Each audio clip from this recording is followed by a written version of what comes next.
여러분 안녕하십니까? 이어서 대구 경북 소식 전해드립니다. 오늘 대구와 경북은 가끔 구름이 많이 끼겠고 오후부터 저녁 사이 경북 내륙을 중심으로 소나기가 오겠습니다. 예상 강수량은 5에서 40mm입니다. 돌풍과 천둥 번개를 동반한 시간당 20에서 30mm의 매우 강한 소나기가 내리는 곳도 있겠습니다. 대구 경북 전 지역에 폭염특보가 내린 가운데 낮 최고 기온은 대구 34도, 안동 33도, 포항 32도 등 29도에서 35도로 어제와 비슷하겠습니다. 대구지방기상청은 최고 체감 온도가 35도 안팎까지 올라 온열 질환이 발생할 수 있다며 건강관리에 유의해달라고 부탁했습니다. 상수도관이 오래되면서 전국적으로 수돗물 10리터를 공급하면 1리터 이상이 땅으로 새고 있습니다. 한 해 평균 6,500억 원의 수돗물이 쓰지도 못한 채 버려지고 있는 건데요. 경북은 누수율이 전국 평균의 2배가 넘고 농어촌은 40%에 이르는 곳도 있습니다.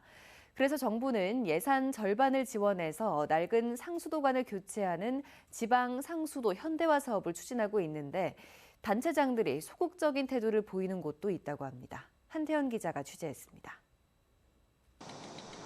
경산시 남산면의 한 마을에 상수도관을 새로 매설하고 있습니다. 상수도관이 오래돼 녹물과 흐린물이 나와 교체가 필요하기 때문입니다. 원래 자치단체가 상수도관을 직접 교체해야 하지만 예산 부족으로 중앙정부가 예산 절반을 지원하는 지방상수도 현대화 사업을 추진하고 있습니다. 20년 이상 된 상수도 관로를 노후 관로라고 하는데 노후 관로는 흐린 물뿐만 아니라 누수가 큰 문제입니다.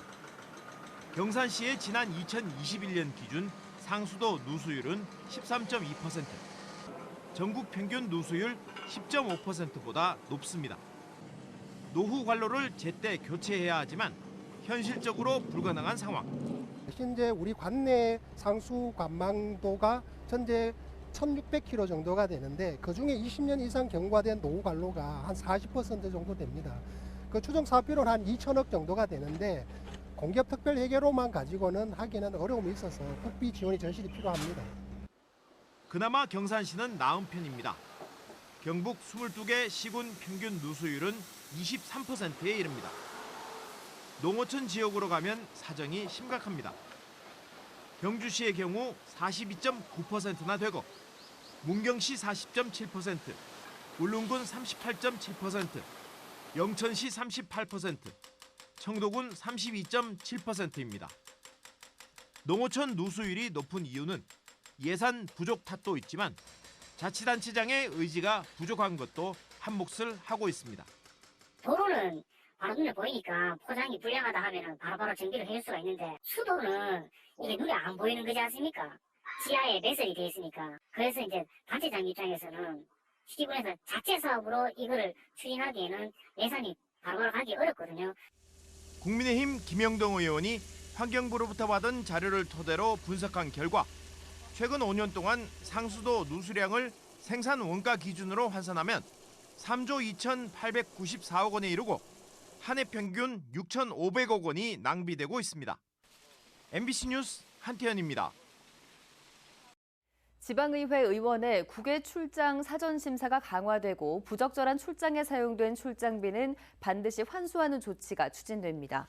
국민권익위원회는 올해 상반기 국내 17개 광역자치단체가 운영하는 자치법규에 대한 부패 영향 평가에서 의원 3인 미만 국외 출장은 사전 심사를 생략하는 등 부패 유발 요인 436건을 찾아 지자체와 지방의회에 개선을 권고했습니다. 권익위는 또 시도립예술단 지휘자 등의 체육 박식을 공개 모집으로 변경하고 고문 공인회계사, 세무사의 임기도 제한하라고 권고했습니다. 이 밖에 지자체 투자유치위원회, 지역축제심의위원회 등 각종 위원회에 위원 자격 기준을 마련하고 위원 제척, 회피 등 이해 충돌 방지 장치는 강화하도록 했습니다. 대다수 사람들이 지난해보다 올해가 더 덥다고 느낀 가운데 일부는 최근 잇따른 폭력 사건이 폭염과 관련이 있다고 생각하는 것으로 나타났습니다. 온라인 전문회사 PMI가 전국에 있는 만 15세에서 69세 남녀 3,000명을 대상으로 조사한 결과 응답자의 80.3%가 지난해보다 올해가 더 덥다고 응답했습니다. 이상으로 MBC 뉴스를 마칩니다. 여러분 고맙습니다.